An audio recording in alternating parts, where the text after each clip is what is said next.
मन तेरो साचो यार ब्रजराज कुमार। एक तत्ववेत्ता वो अपने मन को समझाते हुए कहता है कि हे मन, तेरा जो वास्तविक यार है वो केवल ब्रजराज कुमार है, यानी नंद नंदन श्याम सुंदर ही तेरे वास्तविक यार है। यार मतलब मित्र, हितैषी। यद्यपि संसार में हम बहुत लोगों को अपना हितैषी समझते हैं, कहते हैं, ये माँ बाप, बेटा, स्त्री, पति इत्यादि जितने भी हमारे संबंधी हैं, इन सबको हम अपना यार समझते हैं, अपना हितैषी मानते हैं। लेकिन संसार के ये जितने भी हमारे संबंधी हैं वो हमारे वास्तविक यार नहीं, साचे यार नहीं, ये सब कांचे यार यानी नकली है, बनावटी। क्यों? क्योंकि पहली बात, जिनको भी हम अपना संबंधी कह रहे हैं उनसे हमारा संबंध केवल स्वार्थ पर आधारित है। संसार में जितने भी लोगों के साथ हमारा संबंध है वो केवल स्वार्थ पर टिका हुआ। बिना स्वार्थ के संसार में कोई भी जीव दूसरे जीव की ओर आंख उठाकर नहीं देख सकता। किसी के लिए कुछ करने की तो बात दूर है। संसार में सबके स्वार्थ एक दूसरे से जुड़े हुए हैं, इसीलिए ये संसार चल रहा, टिका हुआ। तो इसीलिए जितने भी संबंध हैं संसार में, नंबर एक वो स्वार्थ युक्त है। क्योंकि जब तक किसी भी जीव को उसका परम चरम लक्ष्य प्राप्त नहीं हो जाता, हमारा परम चरम लक्ष्य क्या है? आनंद प्राप्त करना, परमानंद प्राप्त करना। संसार वाला आनंद नहीं, वो तो टेम्परेरी है, वो तो बहुत बार हमको मिला करता है, लेकिन हम उससे तृप्त नहीं होते। आज भी हमारी आनंद की प्यास बनी हुई है, आज भी हम अतृप्त हैं, अपूर्ण हैं और उसी आनंद को निरंतर खोज रहे हैं हर जगह, हर क्षण। इसीलिए वो दिव्यानंद प्राप्त करना हमारा परम चरम लक्ष्य है, जिसको प्राप्त करके हम सदा सदा के लिए तृप्त हो जाएंगे, आनंदमय हो जाएंगे। तो जब तक हमें हमारा वो आनंद नहीं मिल जाता, तब तक ये अकाट्य सिद्धांत है कि कोई भी जीव किसी दूसरे जीव के सुख के लिए कुछ सोच तक नहीं सकता। करना बहुत दूर की बात है, हम सोच तक नहीं सकते किसी के बारे में। हम जब भी जहां भी सोचेंगे अपना आनंद पाने की बात सोचेंगे। और इसका ठीक उल्टा, जिस जीव को वो दिव्यानंद मिल गया उसको कहते हैं महापुरुष। तो एक तो जिसने उस परमानंद को प्राप्त कर लिया वो महापुरुष, और एक भगवान जो आनंद सिंधु है, सदा से आनंदमय है। ये दोनों पर्सनैलिटीज ये अपने सुख के लिए कुछ भी नहीं कर सकते। क्यों? क्योंकि इनको कुछ पाना अब शेष ही नहीं। भगवान तो सदा से आनंदमय है ही, लेकिन जिस जीव ने भगवान को प्राप्त कर लिया वो भी अब सदा सदा के लिए पूर्ण हो गया, तृप्त हो गया, तो वो अब कोई भी कर्म क्यों करेगा? अब तो वो कृतकृत्य हो चुका, करना कर चुका, पूर्ण बन गया। इसीलिए अब उसे अपने लिए कुछ भी करना शेष नहीं रह जाता। तस्य कार्यम न विद्यते, उसे अपने लिए कुछ भी करना शेष नहीं है अब। इसलिए भगवान ने भी गीता में कहा, नानवाप्तमवाप्तव्यम त्रिषु लोकेषु किंचन। अर्जुन देख, मुझे इन तीनों लोकों में कुछ भी पाना शेष नहीं है, लेकिन फिर भी मैं संसार में आता हूं और कर्म करता हूं। तो क्यों? जिसको कुछ पाना शेष नहीं है तो वो अब कर्म क्यों कर रहा है? उसका एकमात्र लक्ष्य है जीव कल्याण। जिसको वो आनंद मिल गया वो महापुरुष, और जो सदा से आनंदमय है वो भगवान। ये दोनों पर्सनैलिटीज जो कुछ भी करती हैं वो केवल दूसरे के सुख के लिए ही करती, क्योंकि इनको अपने लिए कुछ भी पाना, कुछ भी करना शेष नहीं। इसीलिए महापुरुषों के लिए, भगवान के लिए कहा जाता है, पर उपकार वचन मन काया, संत सहज स्वभाव खगराया, भूज करो सब संत कृपाला, परहित सब नित विपत्ति विशाला। अब वो कष्ट सह करके भी, स्वयं कष्ट सह करके भी संसार में रहकर दूसरे के कल्याण के लिए ही कर्म करते, दोनों जगह ही लगा हुआ है। जब तक हमें अपना परम चरम लक्ष्य दिव्यानंद नहीं मिल जाता, तब तक हम लोग जो कुछ भी करते हैं वो अपने सुख के लिए ही करेंगे। और जिसको वो आनंद मिल गया वो महापुरुष और भगवान, ये लोग जो कुछ भी करते हैं ये दूसरे के कल्याण के लिए ही करते हैं। तो संसार में चूंकि हमें हमारा आनंद मिला नहीं, इसीलिए दूसरे के आनंद की बात हम सोच भी नहीं सकते। तो अब जो कुछ भी करेंगे अपने स्वार्थ के लिए करेंगे, अपना आनंद पाने के लिए करेंगे।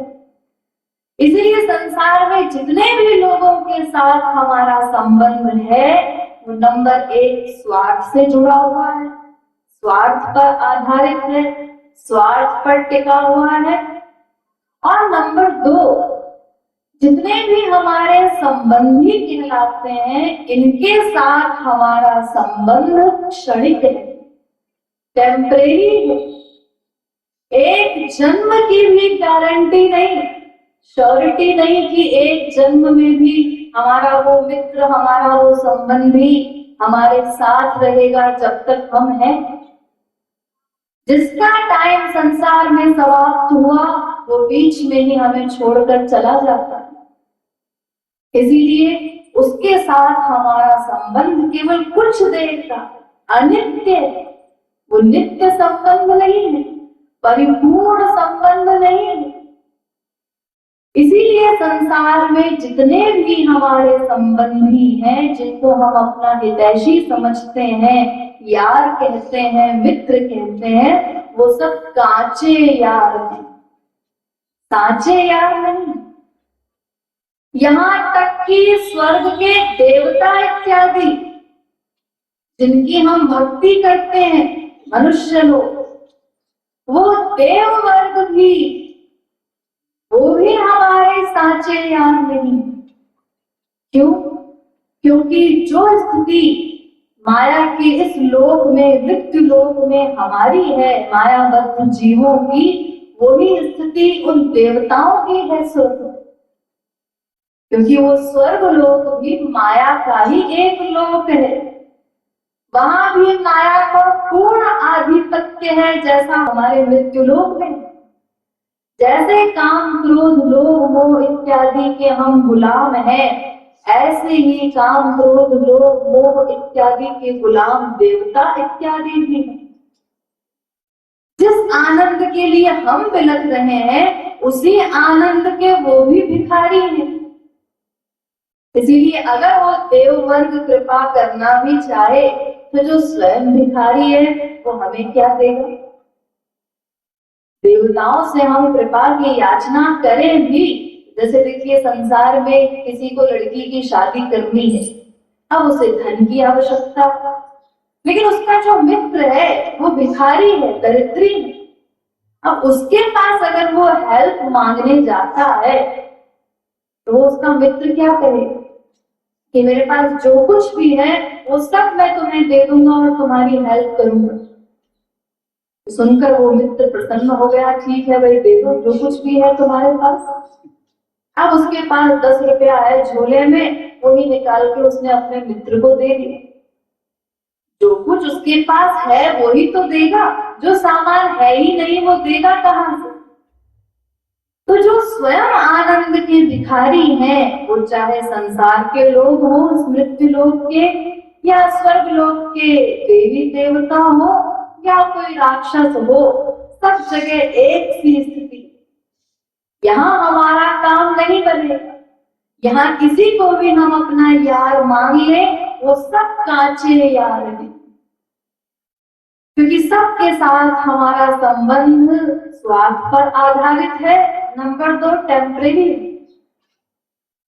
इसीलिए यहाँ वो तत्वज्ञ जिसने अपने गुरु की अनुकंपा से ये जान लिया है कि मेरे साचे यार कौन है, साचे यार केवल श्याम सुंदर है, केवल वही, क्योंकि उनके साथ हमारा संबंध सनातन है, सदा सदा का है।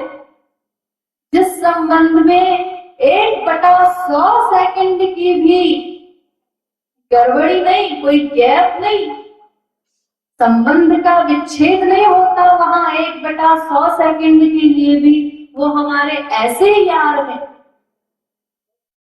जब हम उनकी शरण में जाने के लिए आगे बढ़ते हैं, अभी जब हमने केवल दाखिला लिया शरण में जाने के लिए, ABCD का जब हम पाठ पढ़ने लगे, तब से लेकर और बल्कि और आगे चलिए, जब हम शरणागत भी नहीं है भगवान के, नास्तिक हैं, तब से लेकर के वो हमारे साचे यार हैं। यहां से शुरू कीजिए। वो नास्तिक जीव जो भगवान को मानता तक नहीं, नास्तिक जीव मतलब हम ही लोग, हम में से कई लोग ऐसे हैं जो भगवान को नहीं मानते संसार में, लेकिन उन नास्तिकों के लिए भी देखिए वो भगवान क्या करता है। इसी पृथ्वी पर जहां हम रहते हैं वहीं वो नास्तिक भी रहता है। जिस वायु का सेवन एक आस्तिक करता है, भगवान में आस्था रखने वाला, विश्वास रखने वाला, भगवान से प्यार करने वाला जिस वायु का सेवन करता है, उसी वायु का सेवन वो गाली देने वाला नास्तिक भी कर रहा है।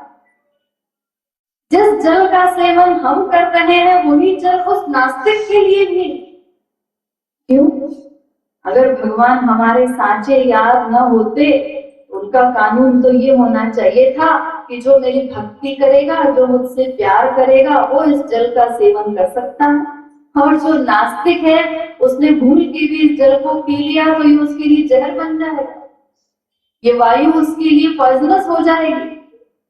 लेकिन ऐसा नहीं, उस नास्तिक के लिए भी भगवान ने वही पृथ्वी, वही जल, वही वायु, वही आकाश, इसका सेवन सब कर रहे हैं।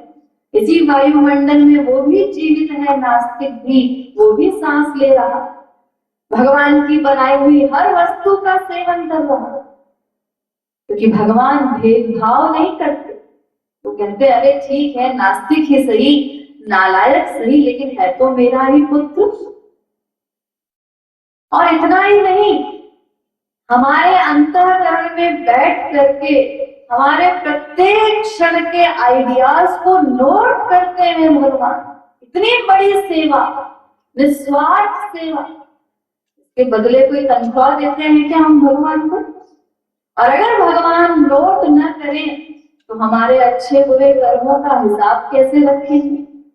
और अगर हिसाब न रखें और उसके अनुसार कर्म फल न दें तो फिर हमारे सारे पुण्य कर्म भी बेकार चले जाएंगे।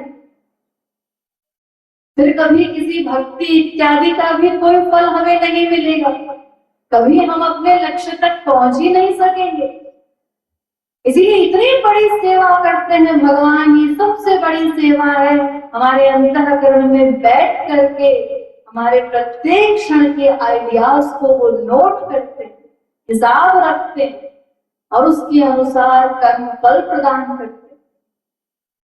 और इसके साथ ही हमारी समस्त इंद्रियों में तक तक कर्म करने की शक्ति भी वही भगवान देता है। अगर वो भगवान शक्ति न दे तो हमारी समस्त इंद्रियां जड़ हैं, ये कोई कर्म नहीं कर सकते। आंखों में देखने की शक्ति वही दे रहा है, कान में सुनने की शक्ति, नासिका में सूंघने की शक्ति, प्रत्येक इंद्रिय में तक तक कर्म करने की शक्ति वो ईश्वर प्रदान करता है। तो इतना सब कुछ तो वो एक नास्तिक के लिए भी कर रहा है और सदा हमारे साथ रहता है। हम जब जब जहां जहां जिस जिस योनि में गए, केवल मनुष्य हैं तब वो हमारे अंतःकरण में है ऐसा नहीं। हम कुत्ते की योनि में है, वो भी हमारे साथ उस योनि में कुत्ता बन करके बैठ गया हमारे अंतःकरण। इतनी निम्न योनि में हम सुअर बने तब भी वो हमारे अंतःकरण में है, क्योंकि मैं हूं और मेरा साथ वो नहीं छोड़ता। ये मैं तत्व का साथ वो छोड़ नहीं सकता, सनातन संबंधी है, इसीलिए 1/100 सेकंड को भी हमारा साथ नहीं छोड़ता। ऐसा नित्य सनातन परिपूर्ण संबंध है हमारा उस यार के साथ, भगवान के साथ। इसीलिए वो हमारे साचे यार है और निस्वार्थ संबंध है। भगवान को हमसे कुछ चाहिए नहीं। संसार वाले तो संबंधी इसीलिए हैं क्योंकि सबके स्वार्थ एक दूसरे से पूरे होते थे। जहां स्वार्थ समाप्त हो गया संसार में तो फिर नमस्ते भी नहीं करते संसार के लोग। जहां कोई दिवालिया घोषित हो गया तो कोई नहीं पूछता उसको। तो संसार में तो स्वार्थ से ही सब पूछते हैं, लेकिन भगवान का हमसे कोई स्वार्थ नहीं, फिर भी वो हमारा इतना हितैषी है, इतनी कृपाएं करता। ममता युक्त संबंध है उसका हमारे साथ। इसीलिए केवल वो ही हमारे साचे यार हैं, जिनको हमसे कुछ नहीं चाहिए। तो इसीलिए अपने मन को यहाँ समझा रहा है वो तत्वज्ञ कि ऐ मन, अब तू मूर्खता छोड़ दे। इतने अनंत जन्म तूने व्यर्थ गंवा दिए, संसार वालों को अपना मान मान करके, उन्हें अपना संबंधी समझ करके। ये सब कोई तेरे नहीं है, तेरे सनातन संबंधी केवल भगवान है, श्याम सुंदर है, वो तेरे साचे यार है। वैसे और यार भी हैं, भगवान के और स्वरूप भी हैं जिनको आप हितैषी कह सकते हैं। जैसे एक तो वैकुंठ में रहने वाले नारायण हैं, वो भी हमारे श्री कृष्ण के ही एक अंश हैं, लेकिन रस की विलक्षणता में अंतर है। उससे अधिक सरस रस है वैकुंठ के नारायण से, अधिक सरस है द्वारिका के श्री कृष्ण। द्वारिका के श्री कृष्ण से भी अधिक सरस रस है मथुरा के श्री कृष्ण का, और मथुरा के श्री कृष्ण से भी अधिक सरस रस है वृंदावन वाले श्री कृष्ण का। तो वो जो वृंदावन वाले श्री कृष्ण है, वो हमारे सनातन यार हैं, साचे यार हैं, उनके विषय में यहाँ कहा जाता है। तो इस बात को केवल हमारा मन मान ले बस, और कुछ करना नहीं।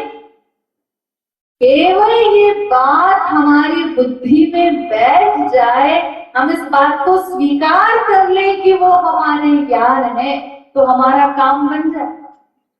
और कोई प्रयत्न नहीं करना है, केवल इस बात को हम बुद्धि में बिठा लें, 100% मान लें, और जिस दिन मान लेंगे तो हमारी सारी बिगड़ी बात बन जाए।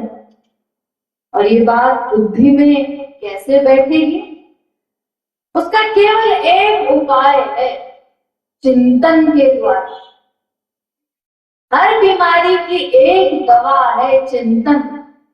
निरंतर चिंतन हो, इस सिद्धांत का, इस बात का बार बार रिवीजन हो। आवृत्ति रसकृत उपदेशात्, हमारे समस्त शास्त्र कहते हैं कि उस चिंतन का रिवीजन होना चाहिए। केवल एक बार सुनने से ये बात बुद्धि में नहीं बैठ जाएगी कि वो हमारे हैं। बार बार उसका चिंतन हो, उस चिंतन का निरंतर रिवीजन हो कि वो ही हमारे साचे यार हैं। जैसे देखिए, संसार में भी चिंतन से ही प्यार बढ़ता। दो दोस्त हैं, वो बैठे हुए थे, तो उनके सामने से एक लड़की निकली। अब एक लड़के ने देखा, देखते ही चिंतन प्रारंभ किया कि ये लड़की कौन है, कहां से आई है, इसका पीछा करना चाहिए, कहाँ रहती है, क्या करती है। वहीं से उस लड़की का चिंतन प्रारंभ कर दिया। दूसरा दोस्त कहता है, अरे हटाओ यार, बहुत सी लड़कियां निकलती रहती हैं, हर एक के पीछे ऐसे ही पागल हुआ करेगा क्या, अरे हमें इससे क्या लेना देना है, कहाँ रहती है, क्या करती है। लेकिन एक लड़के ने चिंतन कर लिया, वो खोपड़ी में उसको बिठा लिया, तो अब घर पर जाने के बाद भी वो उसका चिंतन चलता रहा कि कल फिर निकलेगी यहाँ से, यही पढ़ती होगी, इतने बजे आज गई थी। रात में उसको नींद नहीं आ रही, वही लड़की बार बार पिंच करती है दिमाग में, उसी की याद आ रही है, उसी का चिंतन कर रहा। 12 बज गए, अभी तक जाग रहा। तो दोस्त कहता है, क्यों भाई, सोया नहीं अब तक? बीच में आंख खुली, उसने देखा ये अभी तक सोया नहीं। वो कहता है, अरे यार क्या करूं, वो लड़की खोपड़ी से निकलती नहीं। तो उसका दोस्त कहता है, अजीब पागल है तू, अरे तू ही तो बार बार खोपड़ी में ला रहा है उसको, तभी तो तू ही तो चिंतन कर रहा है निरंतर, उसका अपने आप कहां से आ जाएगा। यानी बार बार चिंतन करते करते वो चिंतन इतना प्रगाढ़ हो गया कि अब उसको निकालना मुश्किल है दिमाग से। तो ऐसे ही जैसे संसार में निरंतर चिंतन करने से हमारा उस जगह पर अटैचमेंट हो जाता है, ऐसे ही अगर हम इस सिद्धांत का रिवीजन करें, ये चिंतन करें कि वो ही हमारे यार हैं, तो वहां अटैचमेंट हो जाएगा। वेद व्यास जी ने एक बड़ा सुंदर श्लोक कहा भागवत में, विषयान् ध्यायतश्चित्तम् विषयेषु विषज्यते मामनुस्मरतश्चित्तम् मय्येव प्रविलीयते।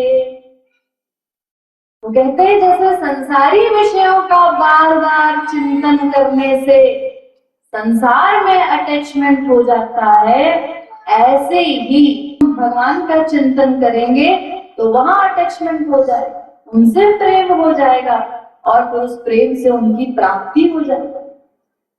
तो एक ही दवा है केवल चिंतन। हम चाहे कीर्तन करें या भगवत विषय का श्रवण करें, लेकिन स्मरण अवश्य हो, चिंतन अवश्य हो, यही प्रमुख है। तो उसी चिंतन से काम बने। इसीलिए वो तत्वज्ञ अपने मन को संबोधित कर रहा है। और मन को क्यों संबोधित कर रहा है? क्योंकि चिंतन तो मन ही को करना है। ये मन ही मेन वर्कर है, प्रमुख कर्ता बंधन और मोक्ष का। मन एव मनुष्याणां कारणं बंधु मोक्षयोः पंचदशी। बंधन और मोक्ष का कारण ये मन ही है। संसार में अटैचमेंट मन का ही हुआ है संसार का चिंतन करने से, और इसीलिए बंधन है। तो इसीलिए अब अपना परम चरम लक्ष्य पाने के लिए भगवान का चिंतन भी मन को ही करना, इसीलिए मन को संबोधित किया जा रहा है। तो इसीलिए वो तत्वज्ञ अपने मन को समझाते हुए कहता है कि ऐ मन, तेरे जो वास्तविक यार हैं, साचे यार हैं, हितैषी हैं, संबंधी हैं, वो केवल श्याम सुंदर ही है। तो उनको अपना क्यों नहीं मान लेता? क्यों संसार में उलझा हुआ? इतनी बार धोखा खाने के बाद भी क्यों अब तक वापस उसी संसार में आसक्त होता? और तेरो सोई स्वामी सोई सखा सुत भरता। आगे वो अपने मन से कहता है कि तेरे सर्वस्व श्याम सुंदर ही है, तेरा हर नाता उनके साथ ही है। वो तेरे स्वामी भी हैं, सखा भी हैं, पुत्र भी हैं, प्रियतम भी। देखिए कितनी रियायत कर दी भगवान ने, कितनी बड़ी कृपा है, कितनी सुविधा दे दी उन्होंने कि संसार में जब तुम प्यार करते हो तमाम लोगों से, वहां माँ अलग है, बेटा अलग है, बीवी अलग है। बेटे की बात आई तो बेटे का रूप ध्यान अलग करो, बाप से काम है तो उसका रूप ध्यान अलग करो। भगवान ने इतनी रियायत कर दी कि अलग अलग जगह क्या मुंह मारना, मैं ही तुम्हारा सब कुछ हूँ। अपना बेटा, पति, स्वामी, सखा सब कुछ केवल मुझे मान लो, अलग अलग रूप ध्यान की आवश्यकता नहीं, मैं ही तुम्हारा सर्वस्व हूँ। तो हमारे सारे नाते केवल उसके साथ हैं, इसीलिए कहा जा रहा है तेरो सोई स्वामी सोई सखा सुत भरतार। झूठो जग व्यवहार झूठे सब नातेदार। बाकी उनके अतिरिक्त संसार का जितना व्यवहार है, दिन रात जो एक्टिंग हम करते हैं, वो सब झूठ है, छलावा, धोखा है। और सारे यहाँ के नातेदार वो भी बनावटी हैं, टेम्परेरी हैं, स्वार्थी हैं, वो हमारे वास्तविक संबंधी नहीं है। रसिकन दरबार तेरो सोई घरबार। जीवात्मा के लिए उसका वास्तविक घर कौन सा है? अपने कल्याण के लिए रसिकों का जो दरबार है। संत लोग इस संसार में हमेशा रहते हैं हमारे कल्याण के लिए, और उन्हीं के कारण ये पृथ्वी अब तक टिकी हुई है। तो जहां जहां सत्संग होता है, जहां हमारा कल्याण है, वो ही हमारा वास्तविक घर है। धन्य धन्य ब्रजनार तेरो सोई कर्णधार। आगे कहा जा रहा है धन्य है वो ब्रज गोपियां जिन्होंने भगवान को ही अपना सर्वस्व मान लिया था। और उनके पीछे अपने सारे नाते, संसार की सारी बेड़ियां उन्होंने काट दी। अपना कर्णधार केवल श्याम सुंदर को बना लिया, मान लिया। तेरो दो प्राणाधार, हरि गुरु एक साथ। और जैसे श्याम सुंदर हमारे सांचे यार हैं, ऐसे ही भगवान और गुरु में कोई भेद नहीं होता। तो हरि और गुरु ये दोनों एक हैं, दोनों ही हमारे प्राणों के आधार हैं, हमारे जीवन सर्वस्व हैं। दोनों में भूल करके भी कोई भेद नहीं रखना है, भेद नहीं मानना है। तू ना जाने तू गमार, परखत तेरो यार। अपने मन से कहता है कि ऐ मन, तो कितना मूढ़ है, कितना गंवार है, कितना मूर्ख है कि संसार के झूठे नातेदारों को, टेम्परेरी संबंधियों को तो तू अपना मानता है। और जो तेरा संबंधी परखत तेरो यार, जो निरंतर तेरी प्रतीक्षा में व्याकुल हो करके भुजाएं पसार कर तेरी प्रतीक्षा करते रहते हैं, उन श्याम सुंदर के शरण में तू नहीं जाता, उनको अपना नहीं मानता। ये फैक्ट है। भगवान निरंतर आशान्वित तो होकर के टकटकी लगाकर जीव की ओर देखते रहते, पलक भी नहीं झपकाते।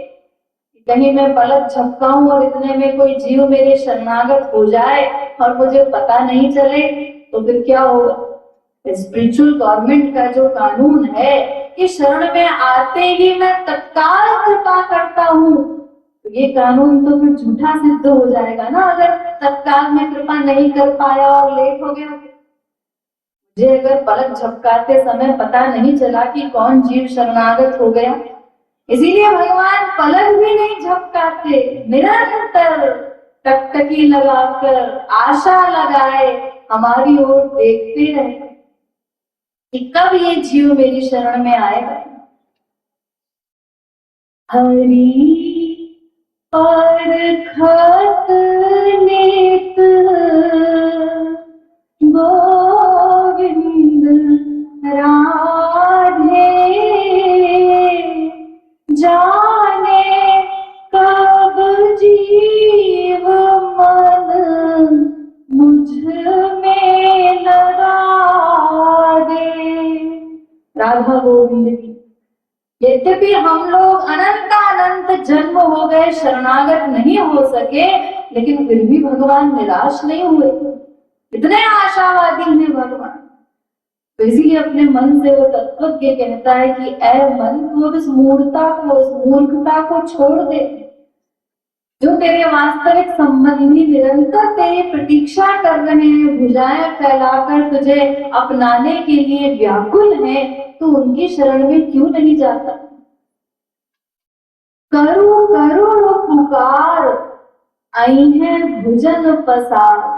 फिर आगे वो अपने मन को समझाता है कि वो तेरे यार कितने अकारण करुण हैं कि वो किसी साधन की अपेक्षा नहीं रखते।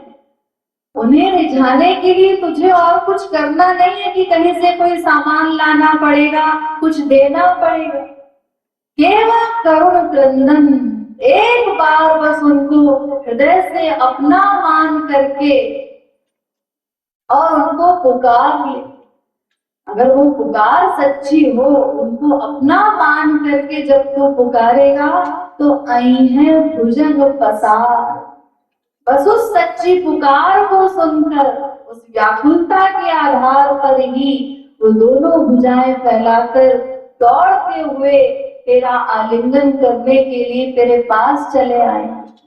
एक बार उनको अपना मानकर तो देख। पाई पूत नासी नार गति, ऐसो को उदार। अरे उनसे भी अधिक उदार कोई संसार में हो सकता है क्या? जिन्होंने पूतना जैसी का उद्धार कर दिया। वो पूतना राक्षसी जो अपने वक्ष स्थल में विष लगा करके भगवान को मार डालने की मंशा से उनके पास गई थी, उस पूतना को भी भगवान ने अपनी मां का स्थान दे दिया और गोलोक दे दिया। कि जब इसने मुझे अपना दूध पिलाया तो फिर ये मेरी माँ हो गई। भगवान से जब लोगों ने पूछा, आप तो अंतर्यामी हैं, आप तो भावना नोट करते हैं, तो पूतना तो दुर्भावना से आई थी, फिर उसका उद्धार आपने कैसे कर दिया, गोलोक क्यों दे दिया? तो भगवान ने कहा कि जब उसने अपना दूध पिलाया तो फिर वो मेरी माँ हो गई, और अब जब माँ हो गई तो फिर उस माँ को अपना लोक न देता तो और क्या देता। यानी बहाना ढूंढते रहते हैं जीवों के उद्धार का, तो उनसे बड़ा उदार और कौन हो सकता है। करे पूजा हो सो प्यार, यार कितनो उदार। कुब्जा जैसी को भी उन्होंने अपनी अर्धांगिनी का स्थान दिया अपना करके। वो कुबड़ी जिसकी ओर संसार के लोग भी देखना पसंद नहीं करते थे, उसकी हंसी उड़ाया करते थे। अरे आज संसार में भी एक लड़का जरा सा पढ़ लिख जाता है, कोई आईएएस हो गया, किसी ने अच्छी खासी डिग्री किसी के पास है, तो वो ही ब्याह करने से पहले 50 लड़कियों की इंटरव्यू लेता है, 50 नाटक करता है, लड़कियों में कमियां निकालता है, ये जरा टिकनी है, ये लंबी है, इसकी आंख ऐसी है, इसकी नाक ऐसी है। और किसी कुबड़ी की ओर तो कोई देखना भी पसंद नहीं करेगा।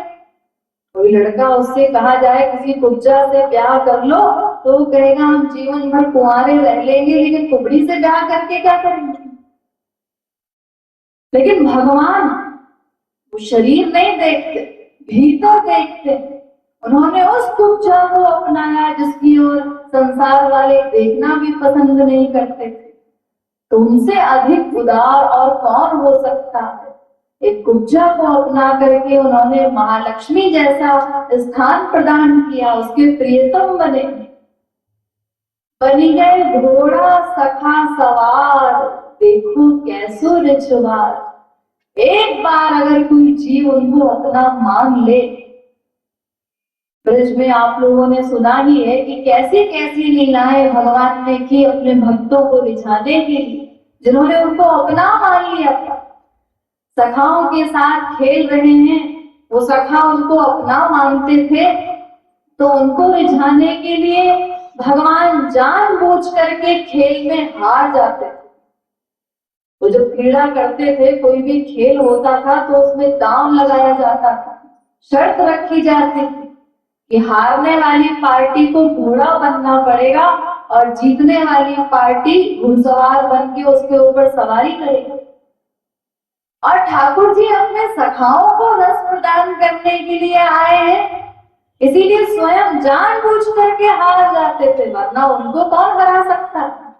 और हार करके घोड़ा बनते ताकि सखा लोग उनके ऊपर सवार होकर सवारी का आनंद ले सके। तो ऐसा सखा और कौन हो सकता है, किस प्रकार घोड़ा बन करके अपने सखाओं को रिझा रहे हैं। नाचे छाछ लगी यार, देखो गोपी जन प्यार। अरे उन ब्रज की गोपियों की जरा सी छाछ के पीछे, थोड़ी सी छाछ मांगने के लिए करोड़ों नाच नाच रहे हैं। करोड़ों नाच नचवाती थी गोपियां थोड़ी सी छाछ देने से पहले, जरा सा मक्खन देने से पहले, दही देने से पहले, और ठाकुर जी नाच रहे उनके इशारों पर। ताही अहीर की छोहरिया, छछिया भर छाछ पे नाच नचावती। तो ऐसा संसार में कौन हो सकता है। अरे वो तो पूर्णतम पुरुषोत्तम ब्रह्म थे, उनको तो कुछ चाहिए नहीं था किसी से, तो क्या वो जरा सी छाछ के पीछे इस प्रकार नाच नाच रहे हैं? नहीं, ये गोपियों के प्रेम का कमाल है।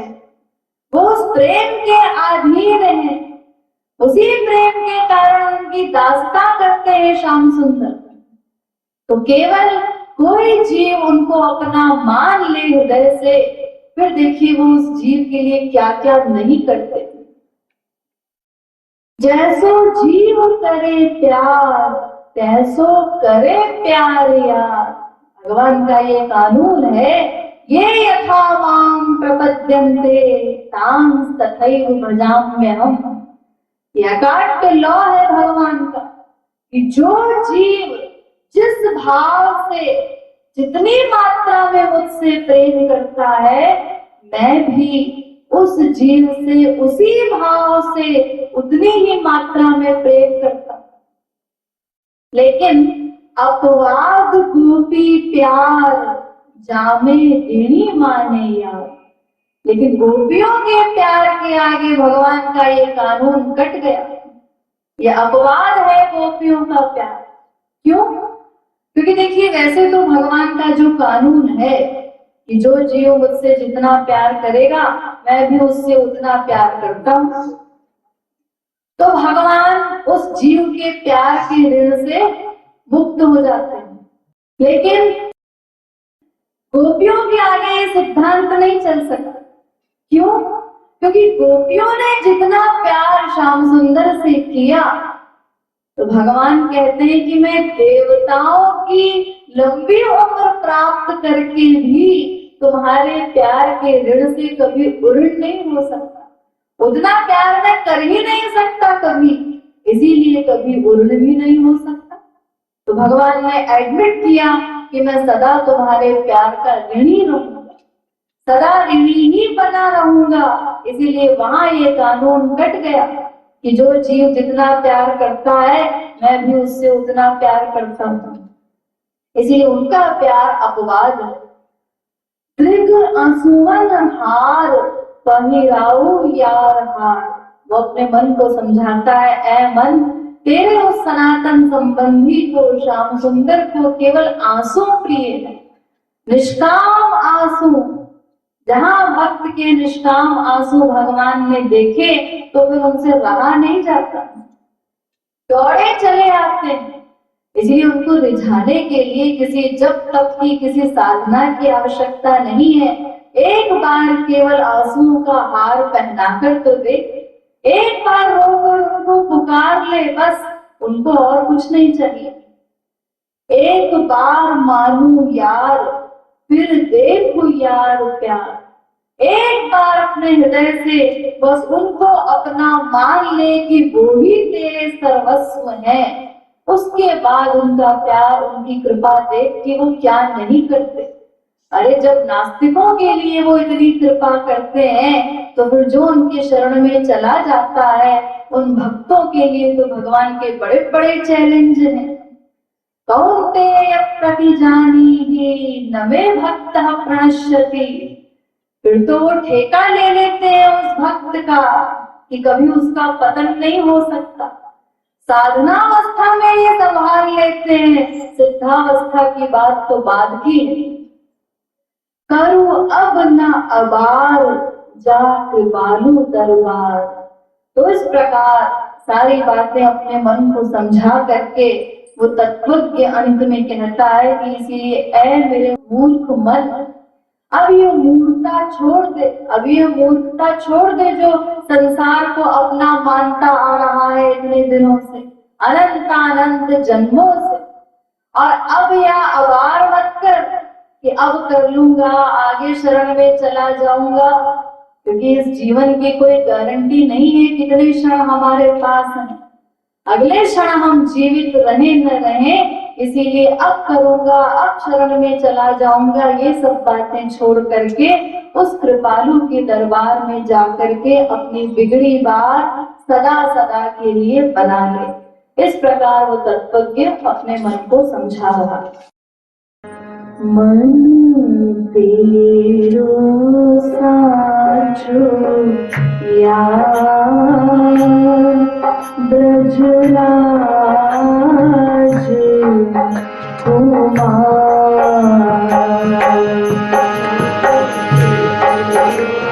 साचो यार, ब्रजराज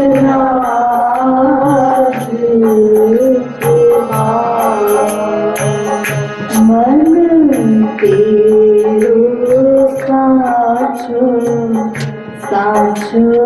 साचो यार, ब्रजराज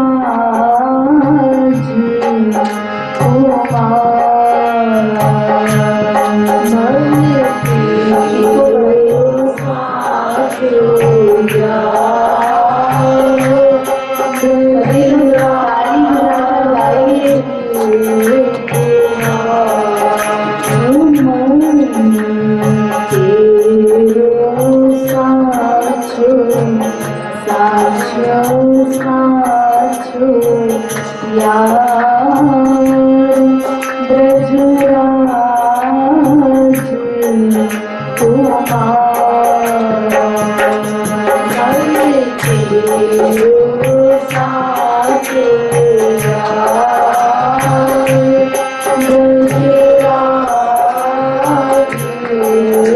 कुमार तेरो सुनी स्वामी सुनी सखा सुत भारता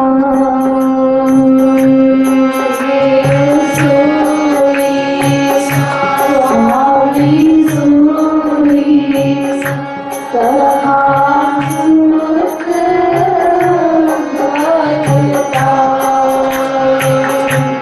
तेरो सुनी स्वामी सुनी सखा सुत भारता तेरो सुनी स्वामी सुनी सखा सुत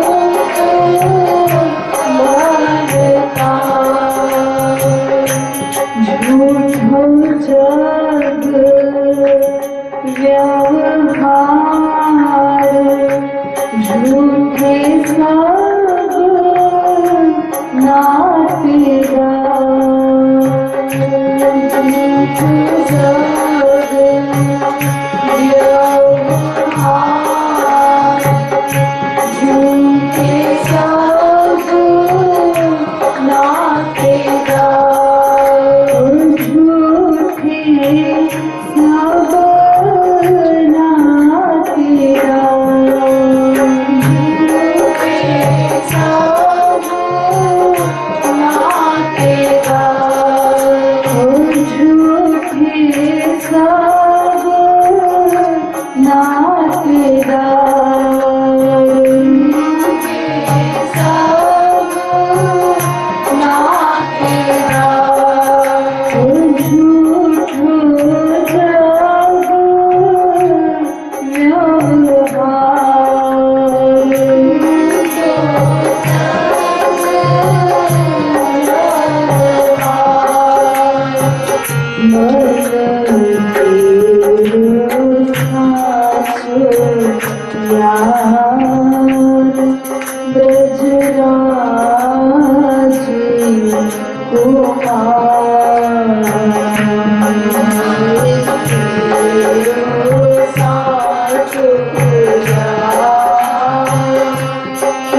ब्रजराज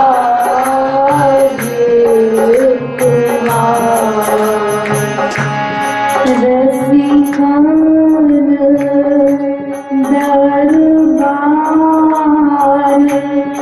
तेरो सोई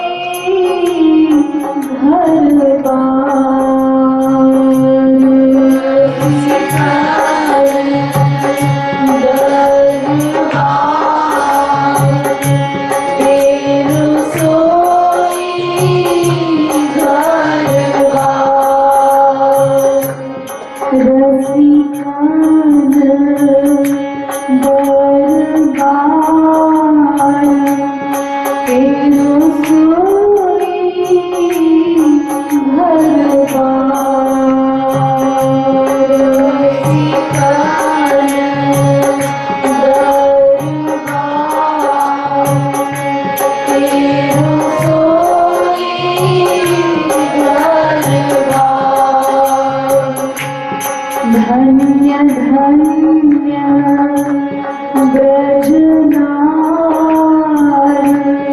तेरो सोई परधार धन्य धन्य ब्रजनार तेरो सोई परधार तेरो सोई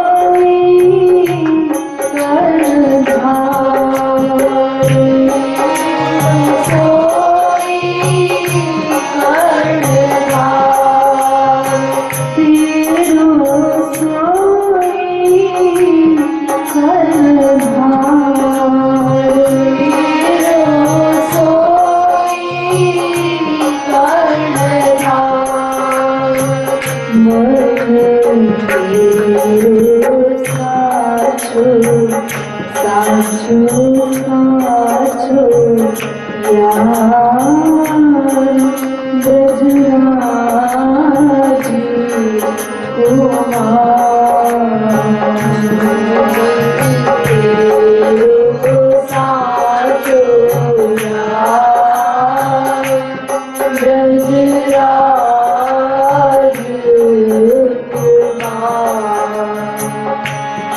तेरो तो प्राणाधार हरि गुरु एक सार तेरो तो प्राणाधार हरि गुरु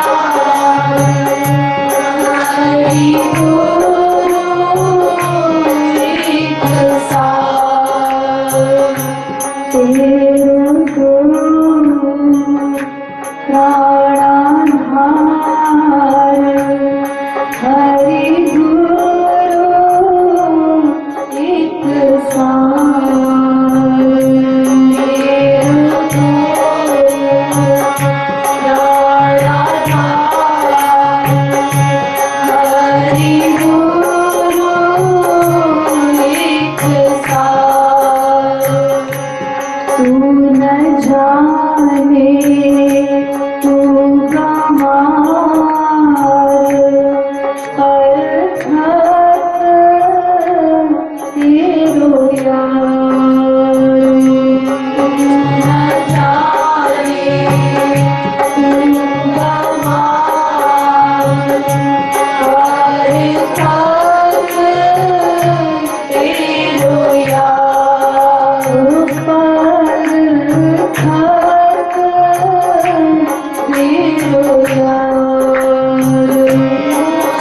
अर्थात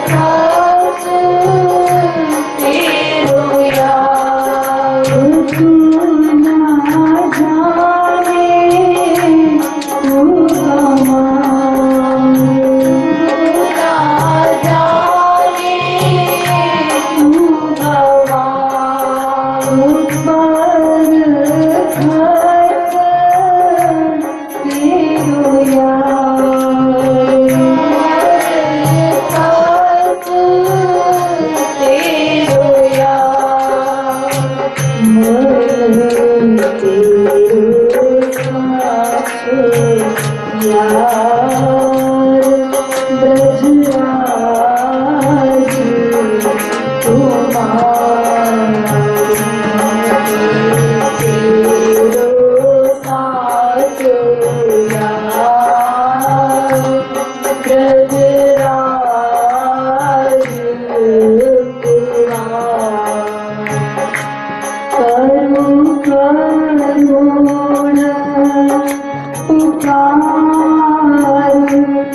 आई है मुझान पसार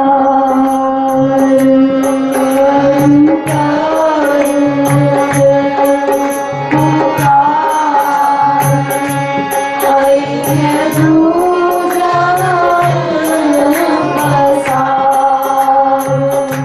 करूं पुकार आई है मुझान पसार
जाऊं सो प्यार यार कितनो उदार जाऊं सो प्यार यार कितनो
बन गए थोड़ा सखा समार देखो कैसो रिझवार बन गए थोड़ा सखा समार देखो कैसो रिझवार बन गए घोड़ा सखा समार देखो कैसो रिझवार बन गए घोड़ा सखा समार देखो कैसो रिझवार देखो कैसो रिझवार देखो कैसो रिझवार देखो कैसो रिझवार देखो कैसो रिझवार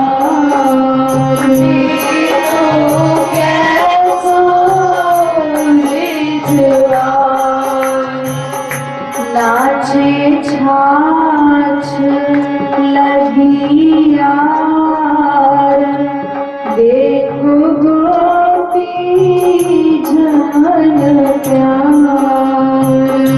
नाचे छाछ लगी यार देखो गोपी जन प्यार नाचे छाछ लगी यार देखो गोपी जन प्यार नाचे छाछ लगी यार देखो गोपी जन प्यार देखो गोपी जन प्यार देखो गोपी जन प्यार देखो कैसो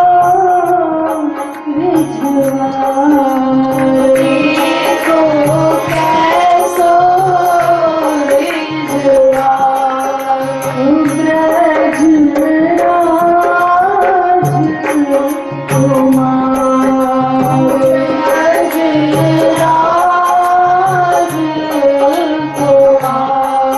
कुमार मन तेरो साचुरा मन तेरो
जैसो जीव करे प्यार तैसो करे प्यार यार।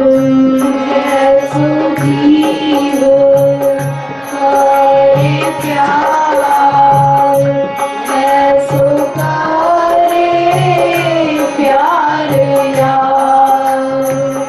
जैसो जीव करे प्यार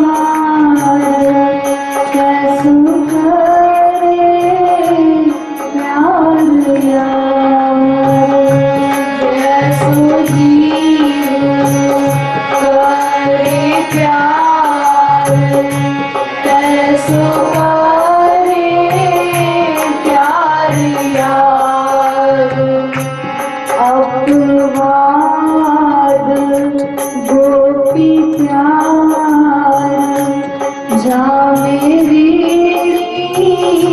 माने यार। अपवाद गोपी प्यार जा मेरी माने यार। अपवाद गोपी प्यार जा मेरी माने यार। अपवाद गोपी प्यार जा मेरी माने यार। गृग आसुवाल हार पहिराओ यार हार। गृग आसुवाल हार पहिराओ यार हार। गृग आसुवाल धार पहिराओ यार हार। गृग आसुवाल हार पहिराओ यार हार। मन तेरो साथ यार ब्रजराज कुमार।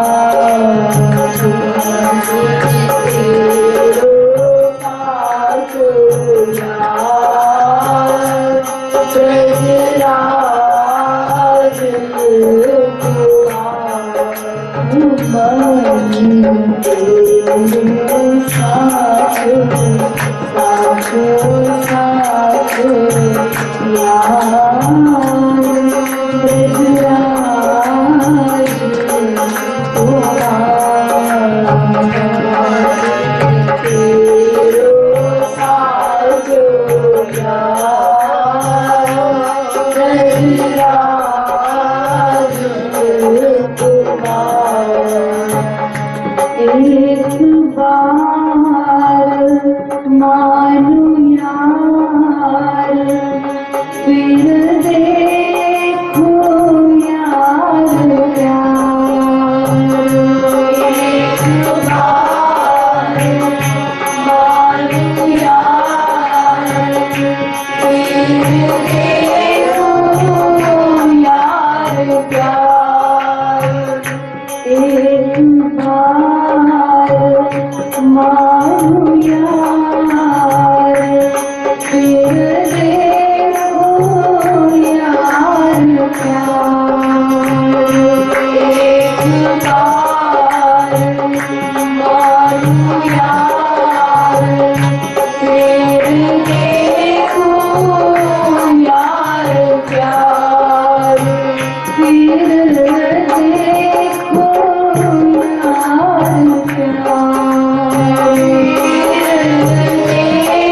Hare